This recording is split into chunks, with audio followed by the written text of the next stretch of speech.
Wah, ada mantan Elin muncul sesaat. Mengapa Edric muncul di saat Elin menghilang? Ayo asah feelingmu tebak selanjutnya. Apapun jawabanmu, sangat kita tunggu. Tulis sekarang ya. Oke, kita mulai. Pertemuan yang menegangkan.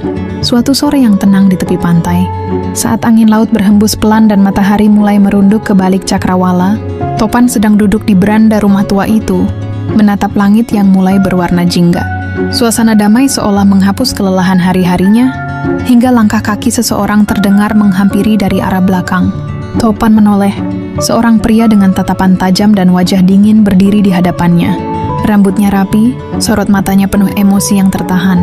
Pria itu adalah Edric, mantan kekasih Elin, sosok yang telah lama menjadi bayang-bayang dalam kisah masa lalu Elin. Topan berdiri perlahan. Ada yang bisa kubantu? Tanyanya tenang. Edric mendekat beberapa langkah. Suaranya rendah namun jelas, penuh penekanan. Aku Edric, mantannya Elin. Topan menatapnya lekat. Aku tahu siapa engkau, balasnya singkat. Edric menghela napas lalu menatap lurus ke mata Topan. Aku datang bukan untuk berteman. Aku datang untuk memperingatkan. Jangan ganggu Elin. Jangan kejar dia lagi. Aku tahu dia mulai membuka hati padamu, dan aku tidak suka itu. Topan mengepalkan tangannya perlahan, mencoba menahan emosi.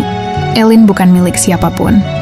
Edric, kalau dia memilih untuk melupakanmu, itu karena kau sudah lama pergi meninggalkan luka. Edric menatap lebih tajam. Aku memang membuat kesalahan, tapi itu bukan alasan kau bisa masuk ke hidupnya semudah itu. Aku mencintainya, dan aku tidak akan diam melihat wanita yang aku cintai jatuh ke tangan orang lain. Suasana menjadi tegang. Hanya suara ombak yang memecah keheningan. Topan menjawab dengan nada mantap, kalau kau benar mencintainya, kau tidak akan datang dengan ancaman. Tapi aku tidak takut, Edric. Aku hanya mengikuti hati Elin.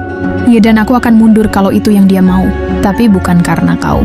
Edric menatap beberapa detik, lalu berbalik dan pergi, meninggalkan Topan dengan dada yang sedikit sesak, namun kepala yang tetap tegak. Pertemuan itu menandai babak baru dalam perjalanan. Cinta Elin dan Topan. Persaingan lama muncul kembali. Dan kali ini, hati Elin yang akan menentukan arah segalanya. Di sini Topan berpikir dalam hati apa segitunya. Elin takut untuk ditangkap dan minta tolong mantannya. Untuk hentikan saya dan Pak Rungkat, andai Elin tahu aku memang mencintainya. Sebagai masa lalu dan sekarang pun masih menjadi istri sah, apa yang akan Topan lakukan ke depannya? Feelingmu curahkan di komen sekarang. Setelah kepergian Edric, suasana di sekitar rumah pantai kembali hening. Namun dari balik jendela, Pak Rungkat ternyata mendengar seluruh percakapan mereka. Wajahnya murung, sorot matanya berubah tegang. Ia keluar dari dalam rumah, menghampiri Topan yang masih berdiri menatap laut. Topan... Suara Pak Rungkat pelan tapi berat. Kau tahu siapa itu tadi? Topan menoleh pelan. Edric, mantannya Elin. Pak Rungkat menarik napas panjang, lalu mendekat dan menatap Topan dengan serius. Bukan cuman itu. Aku tahu pria itu, mereka yang datang beberapa hari ini, mereka bukan sekadar pengunjung. Mereka punya misi. Edric bukan sekadar mantan. Mereka datang untuk menangkap Elin. Topan mimpiku. Pak Rungkat melanjutkan dengan suara rendah, tapi tegas. Elin dicurigai sebagai otak dari kasus pembunuhan di Jakarta. Korbannya, seorang pejabat. Dan Edric, dia bekerja sama dengan aparat. Topan mengepalkan tangannya. Kau yakin? Tanyanya lirih. Pak Rungkat mengangguk pelan. Aku sudah lihat dokumennya. Aku kenal satu dari mereka. Mereka menyamar. Karena kini mereka tahu Elin dekat dengan kita. Aku hampir membongkar semuanya. Aku hampir mengusir Edric barusan. Jangan. Topan tiba-tiba bersuara keras. Matanya menatap tajam Pak Rungkat. Jangan terburu-buru. Jangan bongkar apa-apa dulu, Pak. Pak Rungkat terdiam, sedikit heran. Topan menarik napas panjang. Kalau mereka tahu kita sadar, mereka akan bertindak lebih cepat. Kita belum tahu kebenaran di balik semua ini. Dan aku yakin Elin bukan seperti yang mereka tuduh. Pak Rungkat mengangguk perlahan, meskipun wajahnya masih tampak kesal. Aku cuma nggak tahan, Topan. Mereka mempermainkan kita. Aku ikut ke sini karena kau bilang mau istirahat, bukan dikepung orang-orang berkedok wisatawan. Topan menepuk bahu Pak Rungkat. Kita akan ungkap semuanya, Pak, tapi bukan sekarang. Biarkan mereka berpikir kita belum tahu apa-apa. Matahari tenggelam perlahan, dan gelap mulai merayap. Di balik keindahan pantai Lombok, badai mulai mendekat bukan hanya soal cinta, tapi juga soal keadilan, rahasia masa lalu, dan pelarian yang belum usai. Keesokan harinya, segalanya akan berubah. Elin harus memilih tetap bersembunyi. Arom mengungkapkan kebenaran. Malam hari di rumah pantai.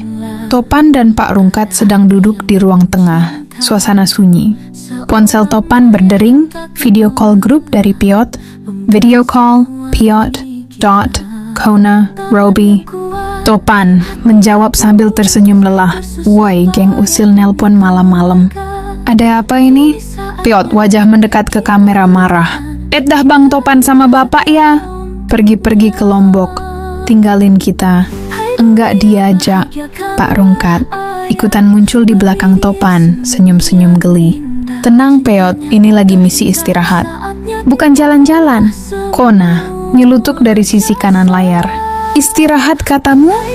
Kami lihat di IG story ada bule-bule bening lewat belakangmu barusan.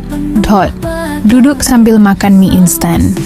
Aku nggak masalah sih nggak diajak.